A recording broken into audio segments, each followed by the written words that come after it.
Esse nome de Jesus é poderoso. Amém? E eu pude ver na prática como esse nome de Jesus é poderoso. Uma vez eu fui orar por uma pessoa possessa. E uma das primeiras vezes que eu tive essa experiência, e quando eu fui orar pela pessoa e eu falei o nome de Jesus e ela ficou muito irada, e com muita raiva, e dizia, esse nome não, porque eu não suporto esse nome. E quando eu falava em Jesus, e a pessoa ficava, o inimigo se manifestava mais agressivamente. E como você vê que esse nome incomoda as trevas, e Satanás tem pavor desse nome, porque Satanás é o inimigo de Deus, e o alvo dele é entrar na vida das pessoas, e o grande propósito final é levar as pessoas para onde ele sabe que ele vai, que é o lago de fogo, diz a Bíblia em Apocalipse. Então, ele sabe que Jesus veio justamente para destruir as obras das trevas. Então, Satanás tem pavor. Só que esse nome, ele não resiste a esse nome. E em algumas situações, ajudando pessoas com tormentos e possessões, e quando essa pessoa declarava o seu amor a Jesus, Satanás perdia totalmente a força na vida daquela pessoa. E aquela possessão cessava. Quando a pessoa conseguia manter a mente dela focada em Cristo e declarava que a vida dela é do Senhor Jesus e que a vida dela pertence a Cristo, e aí a gente vê o quanto isso é poderoso contra as trevas e aquela possessão, aquele tormento na vida da pessoa cessava. Talvez você tenha que ter uma experiência assim, porque isso é muito bom, de ajudar pessoas, e você vê o nome de Jesus, como é poderoso. Não é à toa que a gente está cantando isso aí. Poderoso esse nome é. Amém? Você crê nisso? E é por isso que a gente está aqui, para declarar o nosso amor, o nosso culto a Jesus, né? Porque Ele é o Senhor dos senhores. E nós só conseguimos chegar a Deus, ao Pai, se for por Ele. Não tem outro caminho. E o diabo sabe disso aí, ele vai querer fazer tudo para atrapalhar você nessa caminhada. Inclusive, agir de forma que mude as suas prioridades. Por isso a gente vai falar sobre prioridade, e eu pergunto já, qual é a sua prioridade? O que significa prioridade? Prioridade é aquilo que a gente precisa fazer primeiro, aquilo que é mais importante, que é mais emergencial e que deve vir em primeiro lugar. Quando Jesus fala sobre o primeiro e maior mandamento, a Bíblia, ele relata ali em Lucas 10, em Mateus 22, e nos 3 evangelhos ele fala, e quando Deus repete as coisas porque é importante, ele fala o primeiro e maior mandamento. Se é primeiro e maior mandamento, a gente tem que falar mais vezes, por isso que a gente está repetindo em algumas mensagens, em alguns cultos. Se é primeiro e maior, é o mais importante, e a gente tem que falar que é amar o Senhor com todo o coração, alma, força e entendimento. Então, quando a gente percebe esse mandamento, a gente vê um senso de prioridade, de entrega, e de colocar realmente Ele em primeiro lugar. Por isso, Jesus, então, Ele fala sobre essa prioridade. É o que tem que vir primeiro. E Ele promete, se você fizer isso primeiro, Ele vai cuidar do restante. É o que está lá em Mateus 6,33, um texto conhecido, que fala exatamente isso. Olha, busque, pois, em primeiro lugar o reino de Deus e a sua justiça, e todas essas coisas serão acrescentadas a vocês. Que coisas são essas? Que todas essas coisas? Quando você volta um pouquinho nesse texto, em Mateus 6:25, ele começa a falar: não se preocupem, pessoas que estão muito preocupadas com a sua vida, com a sua provisão, com a sua subsistência, com a sua vida como um todo, com o dia de amanhã. Então, ele vem falando exatamente sobre essas preocupações que roubam o nosso coração, roubam a nossa paz e muitas vezes a alegria, e fazem o pior, que faz a gente começar a duvidar de Deus. Essas preocupações exageradas. Aí ele vem falando ali, ó, vocês estão muito preocupados com o que comer, com o que beber, com o que vestir, e então eu quero que vocês olhem para o campo e vejam os pássaros, eles não trabalham nem semeiam, no entanto, quem alimenta eles? Olha para o lírio do campo, que também não trabalha, nem tece, e olha como eles se vestem, nem Salomão, em todo o seu esplendor, se vestiu como um deles. Então, Deus vem fazendo uma comparação, uma terapia, para levar as pessoas a confiarem mais em Deus, a buscarem em primeiro lugar esse reino de Deus. Aí, no decorrer do texto, ele fala assim, ó, todas essas preocupações são, a gente vê mais em pessoas que não creem em Deus, que ele chama até de pagãos e de incrédulos. Porque quem crê em Deus não pode ficar se preocupando dessa forma exagerada como vocês se preocupam. E ele fala ainda, olha, não se preocupa com o dia de amanhã, começa a viver bem o presente. Já o amanhã, ele por si só, ele já tem as suas dificuldades, os seus males, então pensa no dia de hoje e faz o melhor que você puder. E hoje, então, coloca Deus em primeiro lugar na sua vida.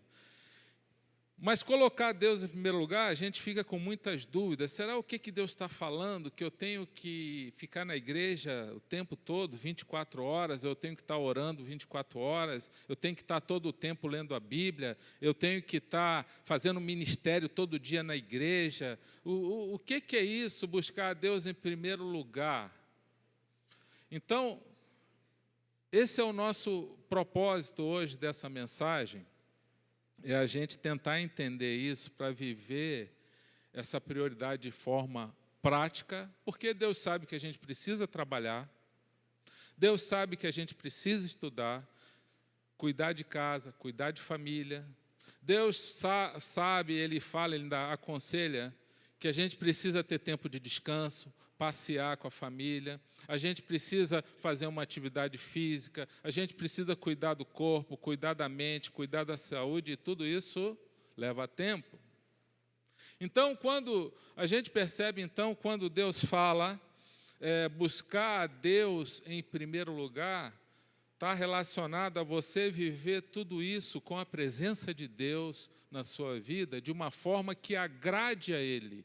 Lá no seu trabalho, você está lá e você está representando Deus lá, você está obedecendo o princípio de Deus lá, você em casa, você fazendo a tua tarefa em casa, suas tarefas domésticas, você estudando na faculdade, você está lá estudando lá no meio de jovens, muitas vezes com uma influência que não é legal, mas ali você está buscando a Deus em primeiro lugar e você está vivendo de forma que esteja agradando Ele, sendo ali uma influência de Deus naquele mundo, naquele local que você está inserido ali. Então, estar buscando a Deus em primeiro lugar, claro que envolve, eu não vou nem falar nisso porque a gente já sabe, vida com Deus, palavra de Deus, oração, separar tempo com Deus, tudo isso faz parte de uma devocional cristã, que são disciplinas espirituais na nossa vida. Mas a gente não tem tempo para viver todo o tempo fazendo isso. Essa é uma realidade. Então, nós temos que conciliar tudo isso para a gente conseguir obedecer esse mandamento que Deus fala que é o primeiro e o maior, que é amar a Ele de todo o coração, alma, força e entendimento, que é realmente colocar Deus em primeiro lugar. Então, quando a gente consegue fazer isso, tem promessa de Deus para nós. Diga, tem promessa de Deus. Qual é a promessa? Que Ele vai acrescentar aquilo que a gente precisa. O salmista diz lá, agrada-te do Senhor e Ele atenderá os desejos do teu coração. Então, buscar em primeiro lugar o reino de Deus é viver de forma que agrade a Ele. E isso é muito diferente de uma vida religiosa. Porque a gente, de repente, você vem no culto aqui, mas a gente sabe que a gente vai passar mais tempo fora do local de culto da igreja, muito mais tempo do que na igreja. A gente vai passar muito mais tempo fora desse salão ou fazendo algum ministério em algum lugar. A gente vai passar muito mais tempo em exposição, em situações na família, no trabalho, do que propriamente estar fazendo algo, um ministério, algo que a gente possa dizer para Deus, que seja para Deus. Na verdade, tudo é para Deus. Tudo é importante para Deus. Isso é colocar Deus em primeiro lugar na nossa vida. É começar a viver e entender que, na verdade, a nossa vida é um culto a Deus todo o tempo. Que a Bíblia chama de, inclusive, desse culto racional, né, que está lá em Romanos, ele explicando isso aí. Um culto com entendimento, não é simplesmente só uma reunião. Toda a nossa vida é um culto a Deus todo o tempo. Então, a prioridade para Deus é muito importante, porque isso vai refletir se realmente o nosso coração está disposto a uma aliança, um compromisso com Deus e amor a Deus. Qual tem sido a sua prioridade? Deus está na sua prioridade? E essa prioridade é muito mais do que um ministério, é muito mais do que um culto, é muito mais do que um CENIB, é muito mais do que uma programação religiosa. É a atitude do teu coração em priorizar a Deus onde você está, nas suas escolhas, nas suas decisões. Jesus fala de uma história em Lucas 14:16, que dá para a gente relacionar também com prioridades, ele falando ali sobre prioridades. E ele conta a história que o Senhor foi providenciar lá um banquete, e esse Senhor é o próprio Deus. E ele, então, convida várias pessoas, e essas pessoas deram ok. Fala que eles já tinham sido convidados antes. No texto ali fala. E o Senhor, então, preparou o banquete, porque ninguém faz um banquete sem antes saber quantas pessoas vão participar, para comprar os ingredientes, preparar, e ele já sabia quantos deram ok e iam participar. E então, ele prepara o banquete, terminou e depois mandou o servo dele lá avisar a todos aqueles que tinham sido convidados anteriormente que o banquete, então, estava pronto. Chegou no primeiro, o servo falou, olha, o Senhor mandou chamar e o banquete está pronto. E ele disse, olha, eu não posso ir.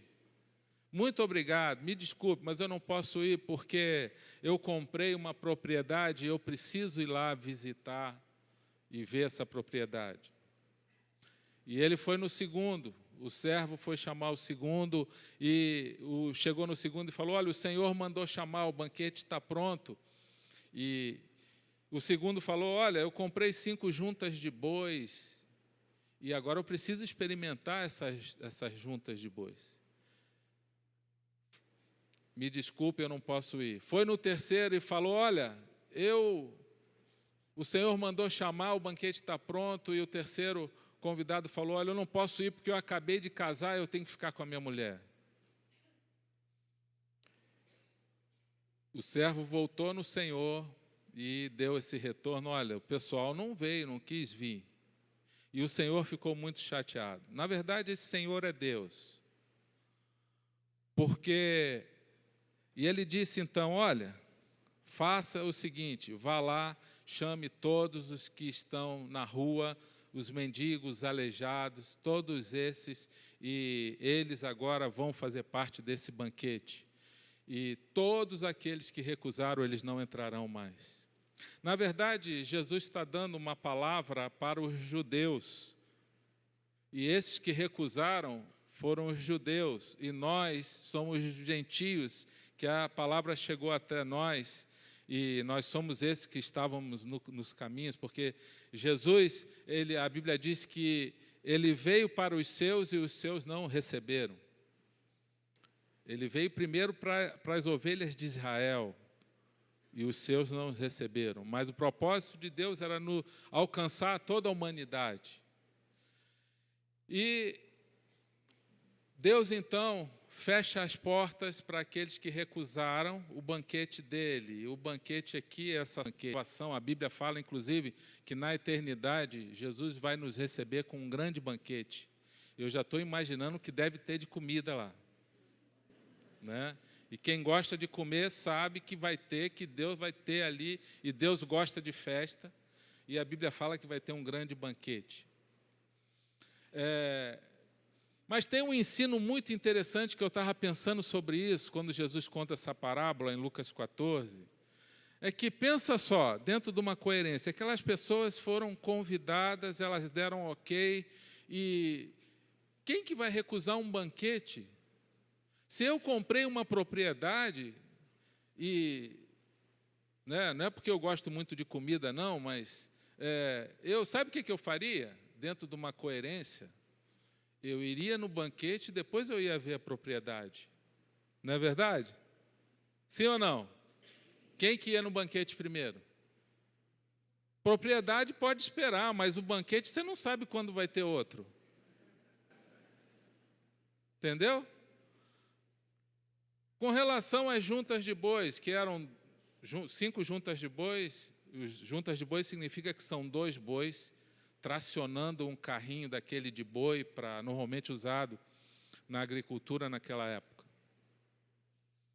Ele foi experimentar as 5 juntas de bois. Será que não podia ter ido para o banquete primeiro, que ele falou que iria, e depois experimentar as juntas de bois que ele comprou? Ele ia ter muito tempo para isso. O próprio homem que casou, ele poderia, de repente, ir com a esposa dele naquele banquete. E depois, e sim, eles terem tempo juntos, namorarem. Quer dizer que a recusa de Deus, a conclusão que eu chego, que é uma incoerência. Quando a gente não dá prioridade para aquilo que Deus nos oferece como o melhor caminho. Se Jesus fala, busca o reino de Deus e a sua justiça, e deixa que eu vou cuidar do resto para você, por que então a gente não busca o reino de Deus como Ele ensina a gente a buscar? É uma incoerência. Deus, se o Senhor... Claro, quem quer viver aqui na terra e ser abençoado? Você quer? Só um cara doido que fala, não, eu gosto de sofrer, eu quero ser atormentado, eu quero que dê tudo errado. Não, a gente vai orar por esse cara e vai ajudar ele, porque ele está com um problema. Porque qualquer ser humano normal que está querendo uma vida com Deus, ele quer ser abençoado, que está vindo na igreja e tal, está lutando contra a sua natureza, as suas dificuldades, suas fraquezas, quer ser abençoado por Deus. E Jesus nos faz uma proposta dessa: me busque em primeiro lugar e pratique a minha justiça, que, inclusive, essa prática da justiça de Deus mostra se a gente está colocando Ele em primeiro lugar. Ser justo como Jesus, que é muito difícil, não é fácil, porque a justiça de Deus não é igual à nossa. Sabe como é que é a justiça de Deus? Justiça de Deus é assim: perdoa quem não merece. Aí a gente começa a entrar em parafuso. Ofereça a sua face, a outra face. Ora por aqueles que te perseguem. Essa é a justiça de Deus. Não, é diferente da justiça do mundo. Justiça de Deus é alguém te fez um mal, vença com o bem. Lá em 1 João 2,1, o apóstolo chama Jesus de o justo. E a Bíblia fala que a gente deve se parecer com Jesus. Parecer com Ele. Acho que eu coloquei, esse versículo está aí. Seja a atitude de pratiqueis a mesma de Cristo Jesus. Tem que parecer com Jesus, então a gente tem que praticar essa justiça de Deus. Praticar a justiça de Jesus é tentar viver como Ele. A Bíblia fala que a gente tem a mente de Cristo. Olha, se a gente tem a mente de Cristo, a gente tem que pensar como Ele e tem que viver como Ele, e a gente tem que começar a praticar as nossas ações como Ele. Isso está mostrando se a gente está colocando Deus em primeiro lugar.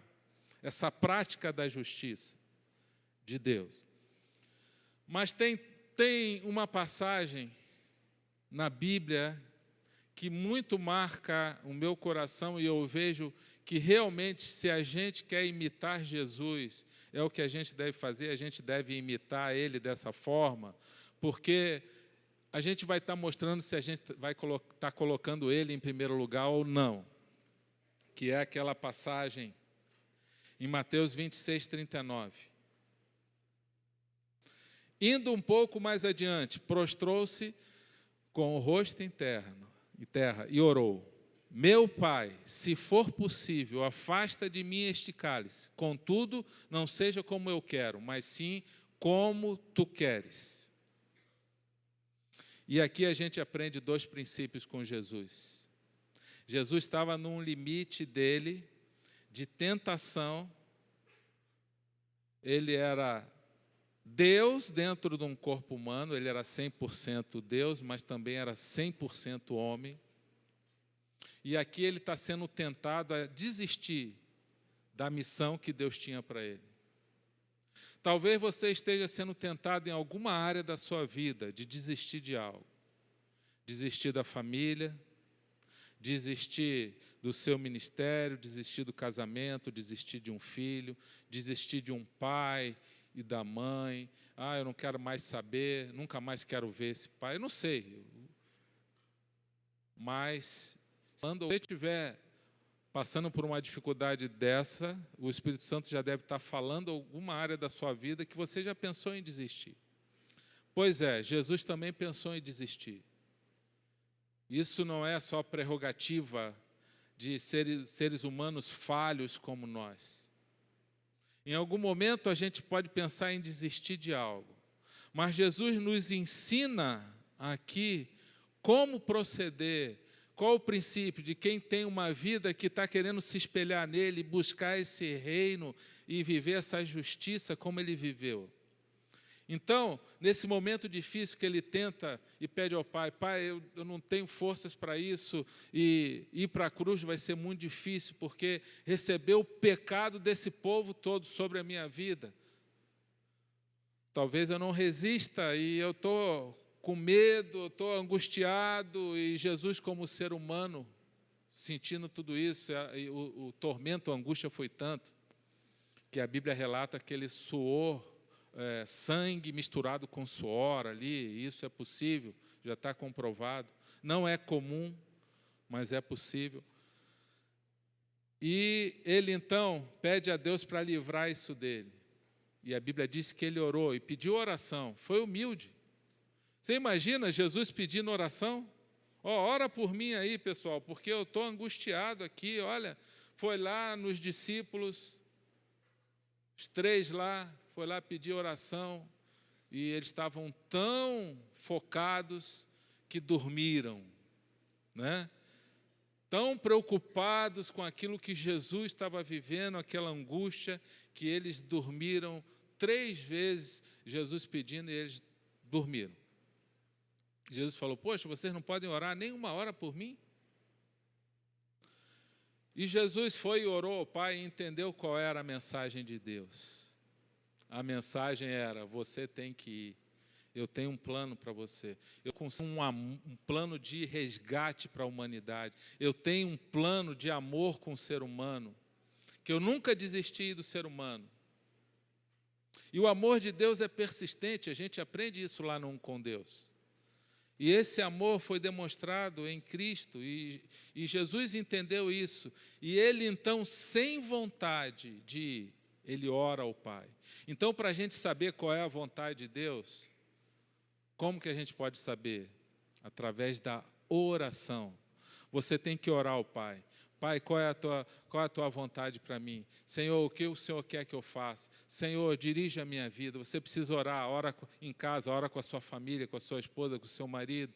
Pede oração para um irmão temente a Deus e pede para orar pela sua vida. Deus se revela através da oração.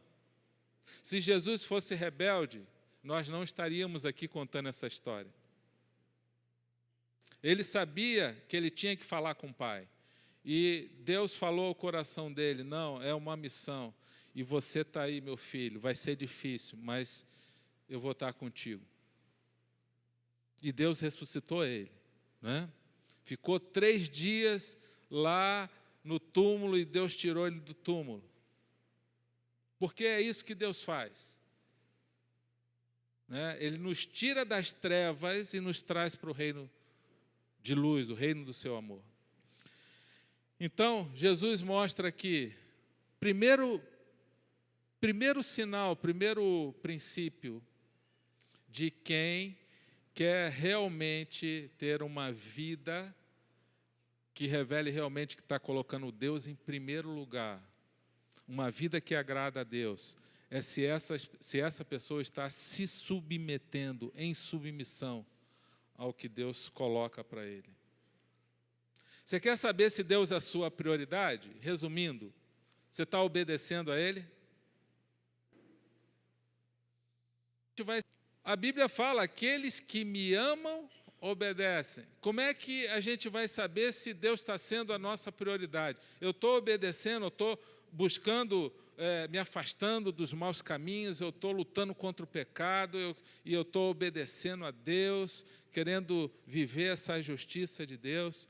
E o segundo princípio que Deus coloca aqui, através da vida de Jesus, é quando, numa situação desesperadora dessa, de angústia, de medo, de preocupação, de dúvidas que Jesus viveu, ele aprende a confiar totalmente a Deus, e ele entrega a vida dele e fala, Senhor, a minha vida é tua, faz o que o Senhor quiser. Não sou eu mais que mando, não sou eu que sou o Senhor mais da minha vida, é o Senhor, e eu vou fazer, é para ir, eu vou, Senhor. E ele mostra, então, ele se submete e ele confia totalmente na direção de Deus. Você quer saber se a sua vida, realmente você está buscando a Deus em primeiro lugar?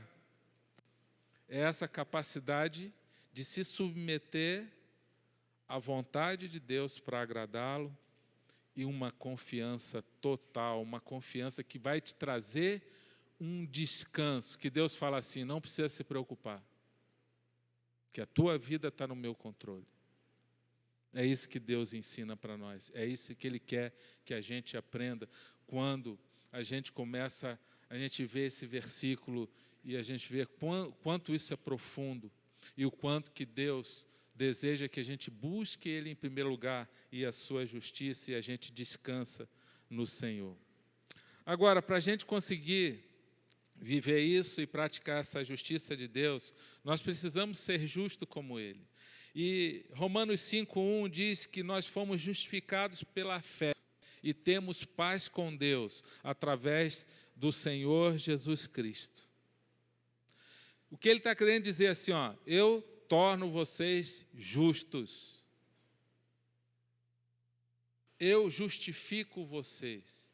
Nós só vamos conseguir praticar essa justiça de Deus e experimentar tudo isso, esse descanso de alma, essa confiança, se realmente Jesus nos justificar. E para isso, a gente precisa reconhecer que é um pecador, A gente precisa crer que Jesus morreu na cruz por nós e que Ele ressuscitou. Crer com o coração e confessar com a boca, entregar a nossa vida para Ele. E Ele promete que Ele perdoa os nossos pecados e que Ele nos justifica. Ou seja, Ele nos torna justo e filhos de Deus. E todos quantos receberam se tornaram filhos de Deus. Amém? Você deseja isso? Quem deseja fazer de Deus a sua prioridade, buscar Ele em primeiro lugar, diga eu. Amém. Vamos ficar de pé.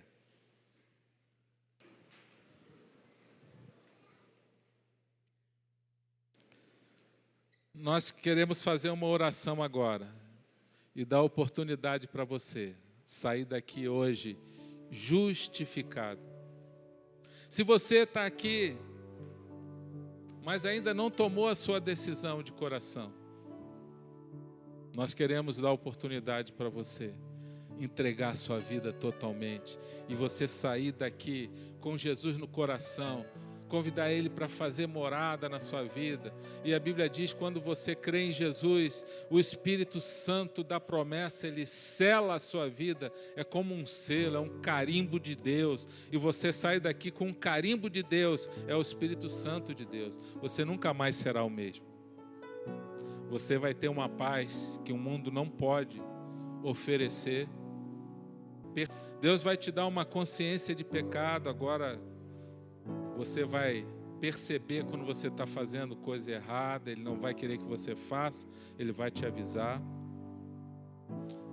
Ele vai te dar uma alegria que o mundo não pode te dar, mesmo diante das dificuldades. Uma paz que excede todo entendimento. Jesus, Ele continua sendo o mesmo ontem, hoje e eternamente, diz a Bíblia lá em Hebreus 13:8.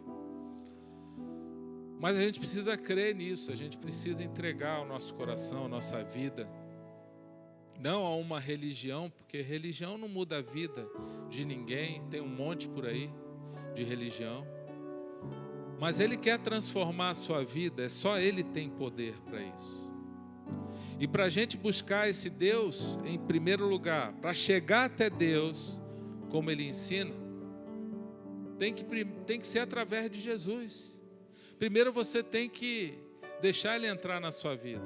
O próprio Jesus diz em João 14:6, eu sou o caminho, a verdade e a vida. Ninguém chega ao Pai se não for por mim. 1 Timóteo 2,5 diz, eu sou o mediador entre Deus e o homem. Jesus Cristo, Filho de Deus. Ele é o mediador, Ele é o caminho, Ele é o canal para a gente chegar até Deus.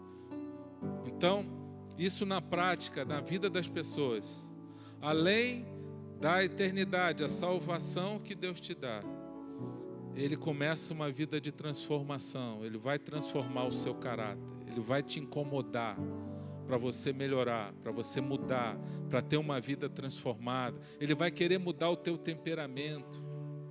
Você que tem um temperamento difícil, Deus vai batalhar, Ele vai tentar.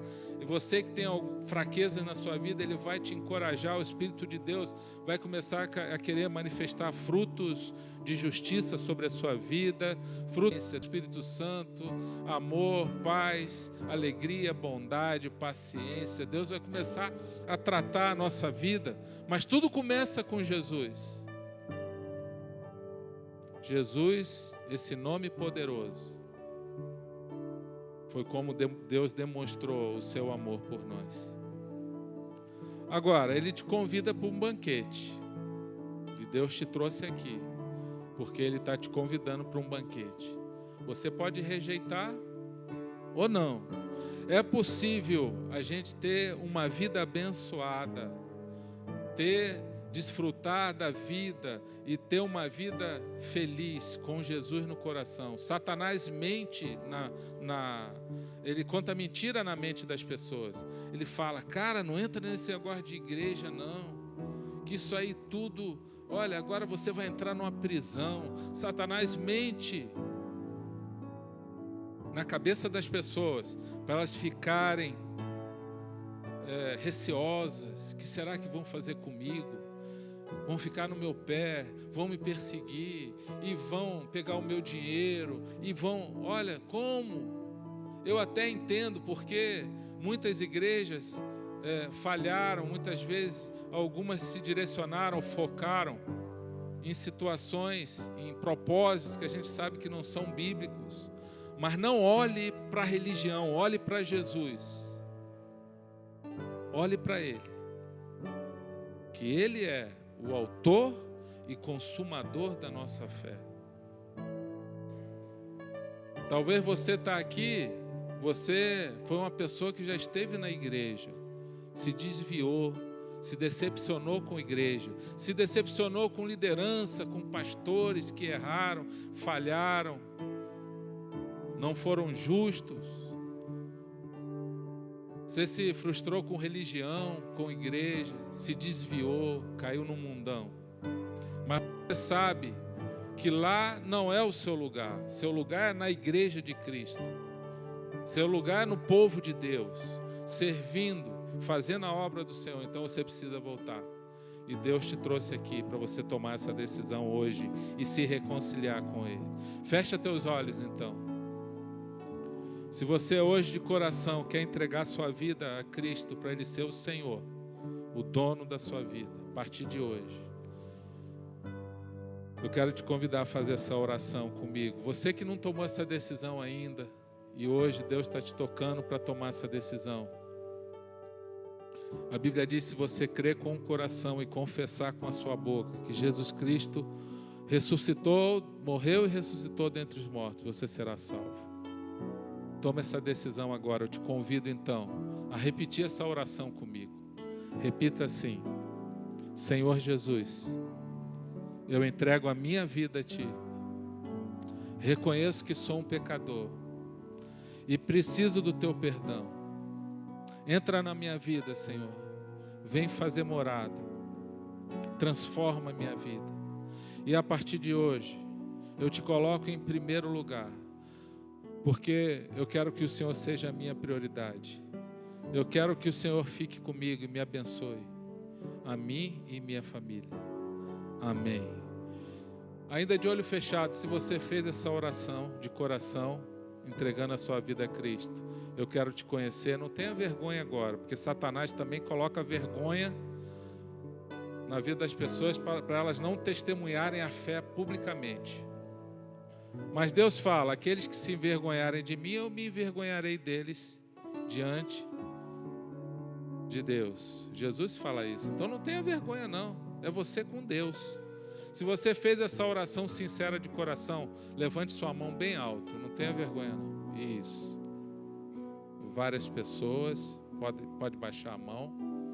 Eu quero ver se alguém que estava afastado e decidiu hoje se reconciliar, estava desviado da fé, mas Deus te trouxe hoje aqui. Tem alguém? Levanta a mão. Alguém que... Amém, glória a Deus. Mais alguém?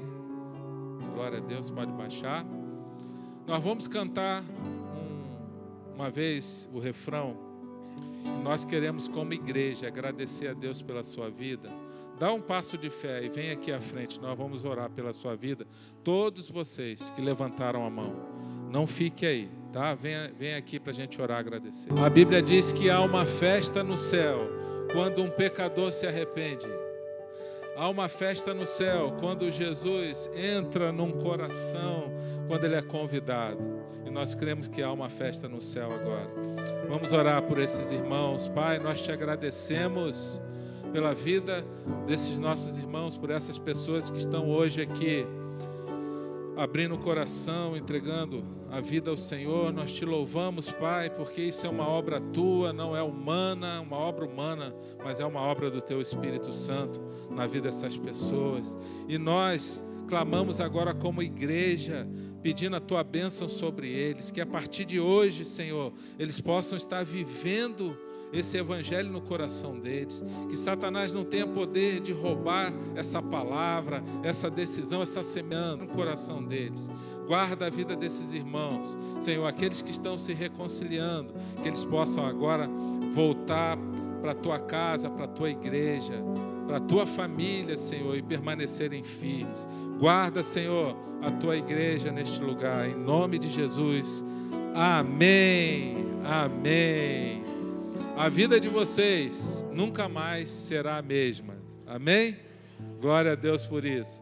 Deus promete que vocês serão novas criaturas em Cristo Jesus. Vamos ficar de pé para a gente orar? Vamos orar. Pai, obrigado por esses irmãos que batizaram. Nós te louvamos, agradecemos pela tua graça, tua misericórdia. E pedimos, Pai, que o Senhor proteja eles, esses irmãos, que eles sejam abençoados aqui a cada dia, que eles possam ser bênçãos para essa igreja e toda essa igreja venha ser bênção na vida deles. Cuida deles, Pai. Ajuda eles a permanecerem firmes na fé. Obrigado pela tua igreja, por esse culto. Nos dê uma semana abençoada. Senhor, que o Senhor possa guardar a vida de cada um, trazer bênçãos sobre a vida de cada pessoa. Protege cada um dessa igreja, que o inimigo não tenha poder de tocar ou ferir qualquer pessoa. Coloca teus anjos ao redor da tua igreja, livra-nos do mal, cuida, Senhor, dos casamentos, das famílias, protege, Senhor, a tua igreja e nos ajuda, Senhor, a cada dia continuarmos firmes no teu propósito, na tua caminhada e sempre te colocando em primeiro lugar. Senhor, nos ajuda e nos abençoe em nome de Jesus. Amém. Que Deus te abençoe e vão na paz do Senhor. Boa semana.